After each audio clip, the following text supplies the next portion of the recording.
Hello guys, मैं प्रतिभा आप सभी का स्वागत करती हूँ आपके अपने चैनल वीआईपी टेक्नीशियन में। तो फ्रेंड्स, आज हम बात करेंगे प्रमुख नई नियुक्तियाँ तथा पिछले हफ्ते के करंट अफेयर्स के बारे में। दोस्तों, जीके और करंट अफेयर ऐसा पोर्शन है जो हर एंट्रेंस एग्जाम में या ग्रुप डी से लेकर यूपीएससी तक के एग्जाम में पूछा जाता है। कितना भी छोटी परीक्षा हो या कितनी भी बड़ी परीक्षा हो, करंट अफेयर और जीके से क्वेश्चन सबसे ज़्यादा और हर एग्ज़ाम में बनते हैं। तो चलिए स्टार्ट करते हैं। स्टार्ट करने से पहले दोस्तों एक रिक्वेस्ट है कि आप मेरे चैनल, जिसकी लिंक डिस्क्रिप्शन बॉक्स में दी गई है, वहाँ पे जाकर उसको सब्सक्राइब कर लीजिए। और अगर आप लोग चाहेंगे तो मैं डेली का करंट अफेयर भी वहाँ पे लाती रहूँगी, उसके वीडियो बना के अपलोड करूँगी। तो जाके प्लीज़ मेरे चैनल ट्रिकी पाठशाला को डिस्क्रिप्शन बॉक्स में लिंक दी गई है, वहाँ से जाके सब्सक्राइब कर लीजिए। तो चलिए फ्रेंड्स, स्टार्ट करते हैं प्रमुख नई नियुक्तियाँ तथा वीकली करंट अफेयर्स के बारे में। सबसे पहले देखते हैं कि प्रमुख नई नियुक्तियां कौन कौन सी हुई हैं पिछले महीने में। तो देखते हैं सबसे पहले प्रमुख नई नियुक्तियां। पहला पॉइंट है, भारत के राष्ट्रपति के सचिव के रूप में किसे नियुक्त किया गया है। हमारे राष्ट्रपति श्री रामनाथ कोविंद जी हैं, उनके सचिव के रूप में नियुक्त किया गया है कपिल देव त्रिपाठी जी को। यानी कपिल देव त्रिपाठी भारतीय राष्ट्रपति के सचिव बनाए गए हैं। दूसरा पॉइंट है, आयुष मंत्रालय की सचिव के रूप में किसे नियुक्त किया गया है। तो आयुष मंत्रालय का सचिव बनाया गया श्री राजेश कोटेचा जी को। राजेश कोटेचा जी आयुष मंत्रालय के सचिव होंगे। पुरातत्व विभाग का अध्यक्ष किसे चुना गया है। विद्यावती जी को, यानी कि विद्यावती जी अब पुरातत्व विभाग की अध्यक्षा हैं। मध्य प्रदेश की नई निर्वाचन आयुक्त किसे नियुक्त किया गया है। मध्य प्रदेश, जिसके सीएम श्री शिवराज जी चौहान हैं, वहाँ के नए निर्वाचन आयुक्त बीरा राणा जी को नियुक्त किया गया। यानी बीरा राणा जी अब मध्य प्रदेश यानी कि एमपी के नए निर्वाचन आयुक्त होंगे। लास्ट है, अगला पॉइंट है, संयुक्त राष्ट्र में भारत के नए राजदूत के रूप में किसे नियुक्त किया गया है। संयुक्त राष्ट्र यानी कि यूनाइटेड नेशन यूएन के नए राजदूत के रूप में नियुक्त किया गया है टीएस राजमूर्ति। टीएस राजमूर्ति जी को संयुक्त राष्ट्र के में भारत के नए राजदूत के रूप में नियुक्त किया गया है। आगे देखते हैं, कतर में भारत के राजदूत। कतर, जिसकी राजधानी दोहा है, एक देश है कतर, वहाँ पे भारत के राजदूत अब कौन होंगे। दीपक मित्तल जी। दीपक मित्तल जी कतर में अब भारत के राजदूत होंगे। सिंगापुर का तो सबने नाम सुना होगा। सिंगापुर देश में भारत के राजदूत अब कौन होंगे। पी कुमारन।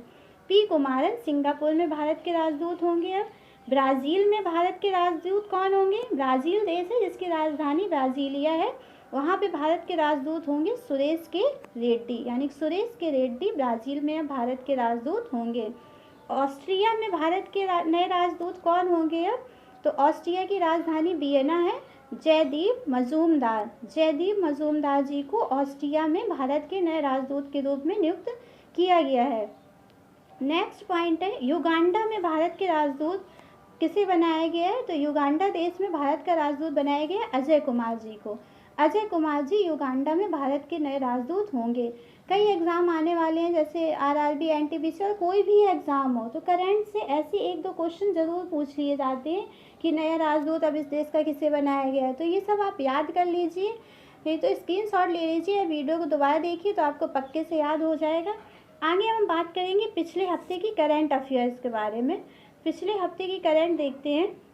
प्रधानमंत्री नरेंद्र मोदी ने कोविड-19 कोरोना जो महामारी फैली हुई है, जिससे अपना देश ही क्या पूरा विश्व प्रभावित है, के कारण काफ़ी प्रभावित हुई अर्थव्यवस्था को पुनः अपने पैरों पर खड़ा करने के लिए 12 मई 2020 को 20 लाख करोड़ रुपए की पैकेज की घोषणा की थी। सबको पता होगा, मज़दूरों के लिए, कई मज़दूर कोविड-19 की वजह से लौट रहे हैं अपने अपने घर। कई लोग मारे भी गए हैं इस कोविड-19 में। कोविड-19 की वजह से हत्या, मतलब कुछ लोग मरे हैं, लेकिन कई मज़दूरों की मौत लौटते टाइम भी हुई है। तो इसके लिए हमारे प्रधानमंत्री जी ने 20 लाख करोड़ रुपए का पैकेज दिया। हमारी वित्त मंत्री जी श्रीमती निर्मला सीतारमण ने इसकी घोषणा की थी। तो इसको क्या नाम दिया गया, इस अभियान को नाम दिया गया आत्मनिर्भर भारत अभियान। तो इसका पूरा डिटेल में मैंने बताया, जिससे आपको पूरी बात समझ में आए। कोविड-19 महामारी के कारण भारतीय अर्थव्यवस्था के समक्ष उठ खड़ी हुई चुनौतियों को देखते हुए प्रधानमंत्री नरेंद्र मोदी जी ने 12 मई को देश के समक्ष संबोधन में 20 लाख करोड़ रुपए के पैकेज की घोषणा की थी। आप सबने देखा होगा। इससे अर्थव्यवस्था जो बिल्कुल डगमगा गई है, अपने देश की ही नहीं और देशों की तो अर्थव्यवस्था बिल्कुल डगमगा गई है। जैसे अमेरिका, इटली, ये काफ़ी विकसित देश थे, फिर भी कोविड-19 महामारी के कारण इनकी अर्थव्यवस्था बिल्कुल चौपट हो गई है। तो इस पैकेज को क्या नाम दिया गया है? आत्मनिर्भर भारत अभियान। इस पर 4 विषयों पर ज़्यादा ध्यान दिया गया है। कौन कौन से 4 विषय हैं? भूमि, श्रम और तरलता और कानून। भूमि, श्रम, तरलता और कानून पर ज़्यादा इस पर ध्यान दिया गया है। सरकार का मानना है कि इस पैकेज मांग आपूर्ति से मैन्युफैक्चरिंग तक अर्थव्यवस्था के क्षेत्र में मजबूत किया जाएगा। सरकार अपनी अर्थव्यवस्था को पटरी पर लाने के लिए कई अहम कदम उठा रही है। उसमें से सबसे अहम कदम ये था, उन्होंने 20 लाख करोड़ पैकेज की घोषणा की थी। और किस अभियान के तहत की थी? आत्मनिर्भर भारत अभियान। आने वाली परीक्षाओं में ये जरूर प्रश्न बनेगा। 20 लाख करोड़ रुपए के पैकेज की घोषणा किस अभियान के तहत की गई थी? तो आत्मनिर्भर भारत अभियान। दूसरा देखते हैं, केंद्रीय स्वास्थ्य मंत्री हर्षवर्धन जी। तो इससे आपको ये भी याद होगा, केंद्रीय स्वास्थ्य मंत्री हमारे कौन है? श्री हर्षवर्धन जी। इन्होंने 10 मई को घोषणा की कि पुणे स्थित national institute of virology NIV ने कोविड-19 की देश की पहली SARS CoV-2 human LGG Elisha आधारित टेस्ट किट का विकास सफलतापूर्वक कर लिया है, जिससे इस खतरनाक वायरस का एंटीबॉडी परीक्षण हो सकेगा। ये जो वायरस है कोरोना वायरस, इससे जो महामारी फैली हुई है, इसका परीक्षण करने के लिए एक आपको पता होगा एलिशा किट थी, उसका एक पुणे के इस इंस्टीट्यूट ने परीक्षण कर लिया है। इसका काम हमारे स्वास्थ्य मंत्री हर्षवर्धन जी ने किस निजी कंपनी को अब इस किट के बड़े पैमाने पर उत्पादन का काम दिया है? तो हमारे स्वास्थ्य मंत्री हर्षवर्धन जी ने इस किट के उत्पादन के लिए सबसे बड़े पैमाने पर किस कंपनी को चुना है? इस कंपनी का नाम है Cadila health care. Cadila health care company क्या है, इसकी भी डिटेल आपको दी गई है, जिससे आप पढ़ सकते हैं। कैडिला हेल्थ केयर का पुराना नाम है जाइडस कैडिला। इसको पहले जाइडस कैडिला इसका नाम था। भारत में विकसित पहली स्वदेशी आधारित कोविड-19 जांच किट के उत्पादन की जिम्मेदारी सौंपी गई है। भारतीय मेडिकल अनुसंधान परिषद ने पुणे स्थित नेशनल इंस्टीट्यूट ऑफ वायरोलॉजी द्वारा विकसित इस जांच किट प्रौद्योगिकी को कैडिला हेल्थ केयर को हस्तांतरित किया है कि इन किटों को बड़े पैमाने पर उत्पादन शुरू हो जाए। हमारे स्वास्थ्य मंत्री श्री हर्षवर्धन जी ने कोविड-19 के परीक्षण के लिए जो एलिशा किट है, उसके उत्पादन की जिम्मेदारी किस कंपनी को सौंपी? आप बस इतना याद कर लीजिए। तो वो कंपनी का नाम है कैडिला हेल्थ केयर। इसका पुराना नाम है Zydus Cadila. Cadila health care company है, वो अब हमारे देश के लिए कोविड-19 परीक्षण के लिए एलिशा किट का निर्माण करेगी, उत्पादन करेगी। तीसरा पॉइंट देखते हैं, 14 मई 2020 को किस देश ने कोरोना महामारी की समाप्ति की आधिकारिक घोषणा की है? एक देश ऐसा है जिसने पूरे देश से कोरोना को ख़त्म कर दिया है, उसने कोरोना से जंग जीत ली है। ये ऐसा करने वाला पहला यूरोपीय देश बन गया है। कोरोना से जंग जीतने वाला पहला यूरोपीय देश कौन सा बना है? स्लोवेनिया। पहला यूरोपीय देश जिसने कोरोना से जंग जीत ली है वो है स्लोवेनिया। बहुत छोटा सा देश है स्लोवेनिया ने 14 मई को देश में घोषित कोरोना वायरस महामारी की समाप्ति की आधिकारिक घोषणा कर दी है। यहाँ पे कोरोना बिल्कुल ख़त्म हो गया है। पिछले 2 हफ्ते से देश में संक्रमित नए मामलों की संख्या 7 से कम रही है। इसे देखते हुए सरकार ने यह घोषणा कर दी है। हालांकि कोरोना के लक्षण प्रदर्शित करने वाले विदेशी नागरिकों को देश में प्रवेश नहीं दिया जा रहा है। सभी देशों ने लॉकडाउन लगा दिया है, विदेशी नागरिकों को बिल्कुल प्रवेश अभी वर्जित है, लेकिन यहाँ से कोरोना बिल्कुल ख़त्म हो चुका है। स्लोवेनिया में कोरोना वायरस के कुल 1464 मामले सामने आए थे। ये बहुत छोटा सा यूरोपीय देश है तथा इससे कुल 103 मौतें हुई हैं अब तक, और इसके बाद इसने कोरोना से जंग जीत ली है। तो इतना आप याद रखिए कि कोरोना से जंग जीतने वाला पहला यूरोपीय देश कौन सा बना है? स्लोवेनिया। अगला पॉइंट देखते हैं, उस शक्तिशाली चक्रवाती तूफान को क्या नाम दिया है? आपको पता ही होगा इस साल 2020 में तूफान भी आया है, टिड्डी हमला भी हो रहा है, और सबसे बड़ी महामारी फैली हुई है जिससे पूरे विश्व में आतंक मचा के रख दिया है कोविड-19। सबका जीवन बेहाल हो गया है। तो अभी जो तूफान आया था, उस शक्तिशाली चक्रवाती तूफान को क्या नाम दिया गया है? जो 2020 के उत्तर हिंद महासागर मौसम का पहला चक्रवाती तूफान है। ये पहला चक्रवाती तूफान है हिंद महासागर, जिसने ओडिशा और पश्चिम बंगाल में भारी तबाही लाने की संभावना व्यक्त की गई। तो आपने देखा ही होगा अम्फान, ये अभी तूफान, चक्रवाती तूफान आया था उड़ीसा और पश्चिम बंगाल में, अम्फान। ये कहाँ से आया था अम्फान? जो साइक्लोन था वो बंगाल की खाड़ी से आ रहा है, एक भीषण चक्रवाती तूफान था जो 1999 में उड़ीसा में आए चक्रवाती तूफान के बाद बंगाल की खाड़ी से उत्पन्न हुआ पहला सुपर साइक्लोन है। ये 29 अप्रैल 2020 को बंगाल की खाड़ी में एक कम दबाव के क्षेत्र के रूप में विकसित हुआ है। बाद में इसे सुपर साइक्लोन के रूप में वर्गीकृत किया गया है। इससे केवल भारत के 2 राज्य प्रभावित हुए हैं, एक है वो उड़ीसा और दूसरा है पश्चिम बंगाल। राज्यों के अलावा बांग्लादेश में भी खासी तबाही होने की संभावना है। इससे ही लगा हुआ एक देश है हमारा पड़ोसी देश बांग्लादेश, तो उसमें भी तबाही होने की संभावना व्यक्त की गई है। अपने 2 राज्यों, केवल इससे अपने 2 राज्य प्रभावित हुए थे, उड़ीसा और पश्चिम बंगाल। तो ये कहाँ पे आया था? इस चक्रवाती तूफान का नाम क्या था?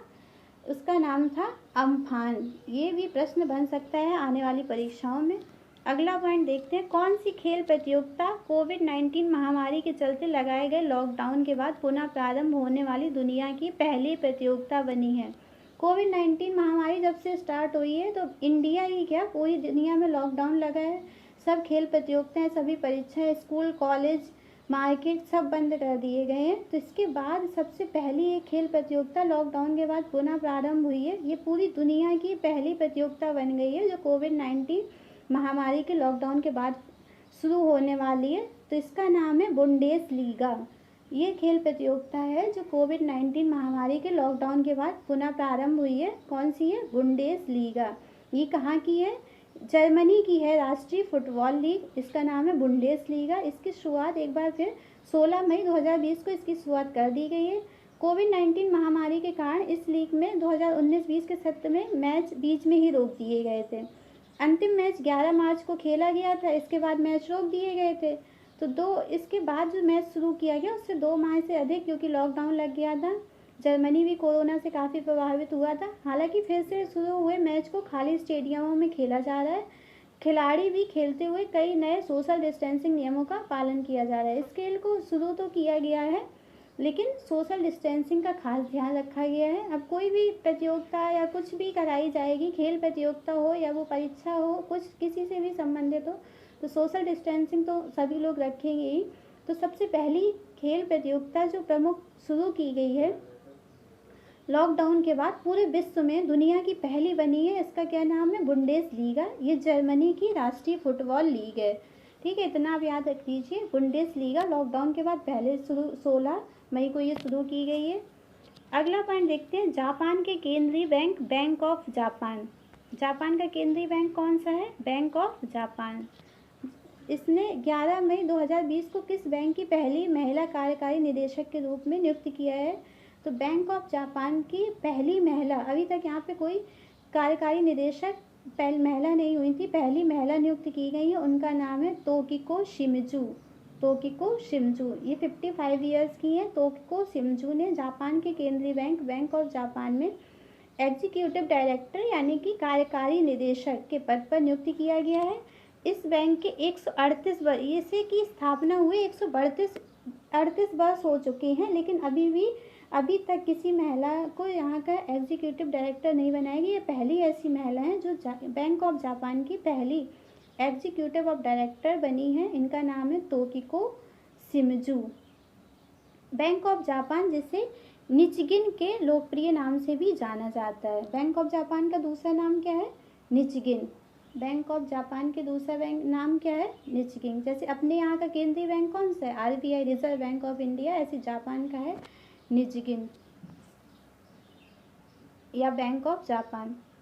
अगला पॉइंट देखते हैं, किस अमेरिकी निजी इक्विटी कंपनी ने 6,598.38 करोड़ रुपए का निवेश कर जियो प्लेटफॉर्म में 1.34% हिस्सेदारी खरीदने की सहमति जताई है? जियो तो हम सब यूज कर रहे हैं, मुकेश अंबानी जी की कंपनी है। तो एक अमेरिकी कंपनी आई है जो इसमें निवेश करना चाहती है। उस कंपनी का क्या नाम है? General Atlantic. अमेरिकी कंपनी है जो जियो में अपना निवेश करना चाह रही है। जियो सबसे अच्छी कंपनी बन चुकी है अब। तो इसमें अमेरिकी कंपनी कौन सी है जो निवेश करना चाह रही है? उसका नाम है general Atlantic. Reliance industries limited RIL द्वारा 17 मई 2020 को घोषणा के अनुसार अमेरिका स्थित निजी इक्विटी कंपनी जनरल एटलांटिक समूह के जियो प्लेटफॉर्म में 1.34% हिस्सेदारी ये खरीदना चाहती है।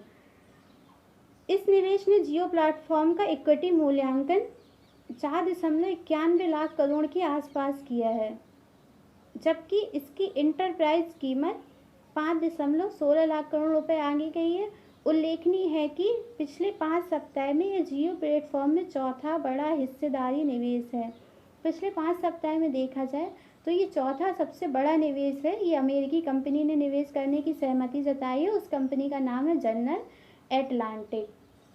रिलायंस इंडस्ट्रीज लिमिटेड की जियो में इसने निवेश करने की सहमति जताई है। उस अमेरिकी कंपनी का क्या नाम है? General Atlantic. अगला पॉइंट देखते हैं। अमेरिकी स्पेस फोर्स ने गुप्त अंतरिक्ष यान भेजने के अपने अभियान की 6वीं श्रृंखला के तहत 17 मई 2020 को किस यान को सफलतापूर्वक अंतरिक्ष के लिए रवाना किया है, जिससे कोविड-19 में मारे गए लोगों की स्मृति में समर्पित किया गया है। कोविड-19 में अमेरिका में काफ़ी मौतें हुई हैं। मौत का आंकड़ा बहुत पहुंच गया है। अमेरिका काफ़ी विकसित देश था जो कोविड-19 महामारी से बिल्कुल हिल चुका है। तो इसने अपने गुप्त अंतरिक्ष यान को इसने 6ठी श्रृंखला के तहत अंतरिक्ष में रवाना किया है। इसने कोविड-19 में जो मारे गए लोगों के उनकी स्मृति में समर्पित किया है। इस अंतरिक्ष यान का नाम है X-37B। X-37B इस अंतरिक्ष यान का नाम है जो अमेरिका की स्पेस फोर्स ने अंतरिक्ष में भेजा है, अंतरिक्ष की तरफ रवाना किया है। ये है क्या X-37B?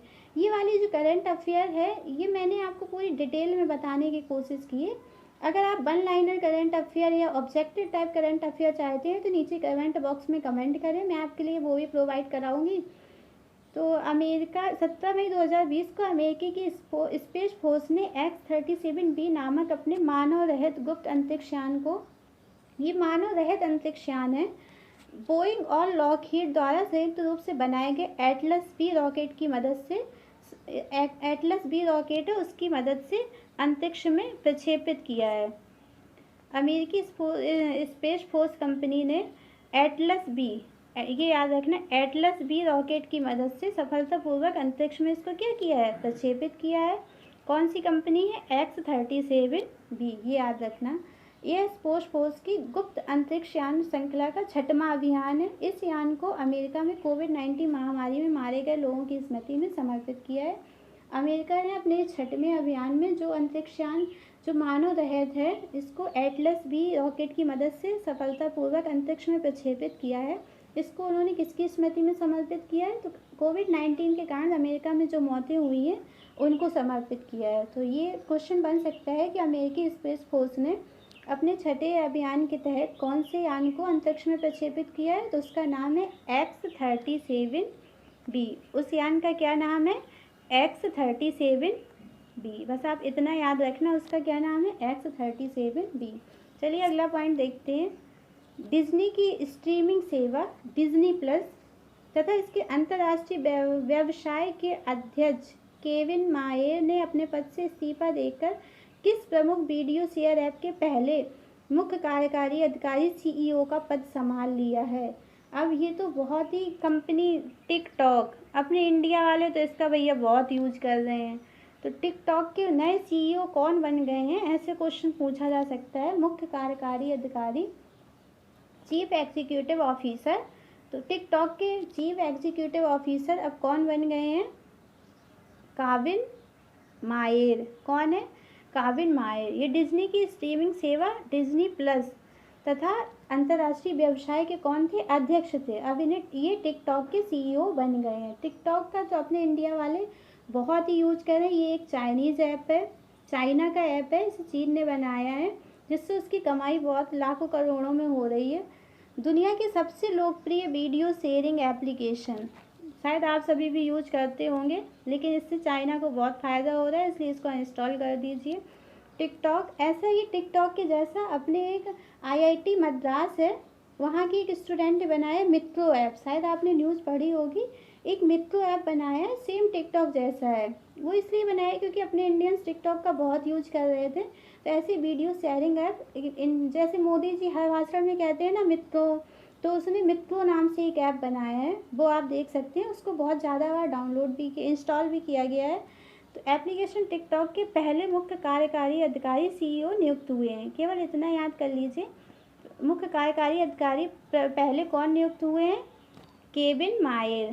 पहले मुख्य कार्यकारी अधिकारी टिकटॉक के कौन नियुक्त हुए हैं? केविन मायर।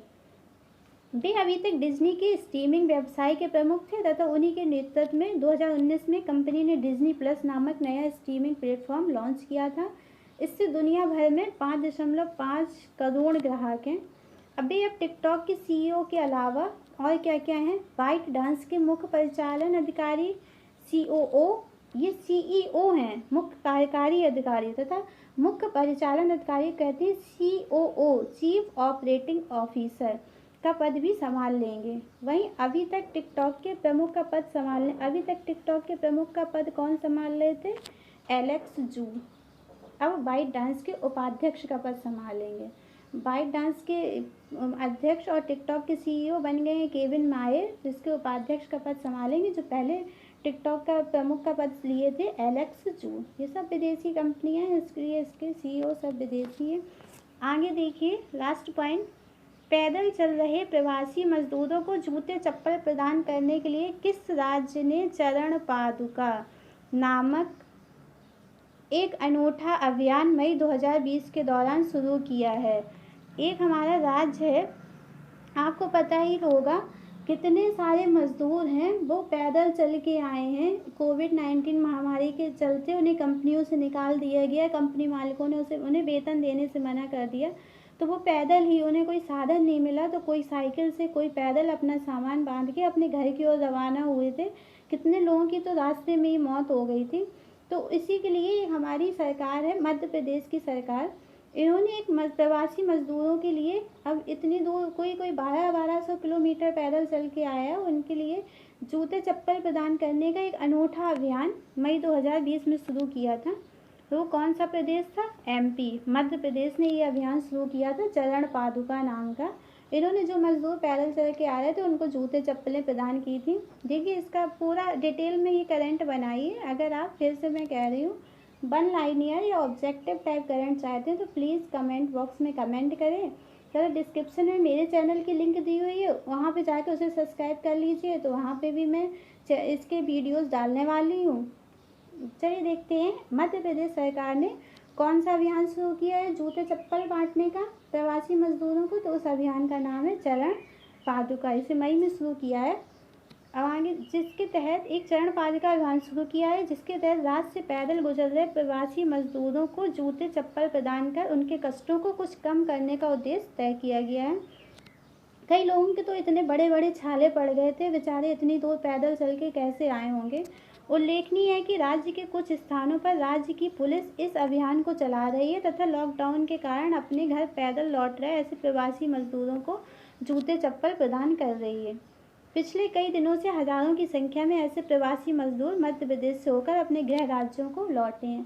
सभी राज्यों की सरकारें अपने अपने राज्य में प्रवासी मजदूरों के लिए और कोविड-19 से जो कुछ भी प्रभावित हुआ है सबके लिए व्यवस्था कर रही हैं। ऐसी MP की सरकार ने, जिसके CM श्री शिवराज जी चौहान हैं, इन्होंने चरण पादुका नाम का एक अभियान शुरू किया, जिसमें प्रवासी मजदूर जो पैदल लौट के अपने अपने घरों को आ रहे थे उनको जूते चप्पलें बांटी हैं। अब तो ट्रेनें भी 1 जून से स्टार्ट हो गई हैं, 200 रोडवेज बसें भी स्टार्ट कर दी गई हैं। तब ऐसी कोई दिक्कत नहीं होगी, लेकिन मज़दूरों की बहुत बुरी हालत हो गई है इस कोरोना महामारी के चलते, उनका काम छूट गया है। अगर दोस्तों आपको ये क्लास पसंद आई हो तो प्लीज़, अगर आप चैनल पर नए हो तो चैनल को सब्सक्राइब कर दीजिए, तो इस वीडियो को लाइक कर दीजिए, तो अपने दोस्तों को भी शेयर कर दीजिए। कि आप कमेंट बॉक्स में ज़रूर बताइए कैसा लगा आपको ये वीडियो। अगर आप 1 लाइनियर और ऑब्जेक्टिव टाइप करंट अफेयर्स चाहते हैं तो वो मैं आपको प्रोवाइड कराऊंगी। साथ में ट्रिकी GK की क्लास तो चल ही रही है, और डिस्क्रिप्शन बॉक्स में मेरे चैनल ट्रिकी पाठशाला की लिंक भी दी गई है, वहाँ जाकर आप उसे भी सब्सक्राइब कर दीजिए। वहाँ पर भी आपको ऐसे इंपॉर्टेंट वीडियोस मिलते रहेंगे। तो चलिए मिलते हैं नेक्स्ट वीडियो में, तब तक के लिए गुड बाय।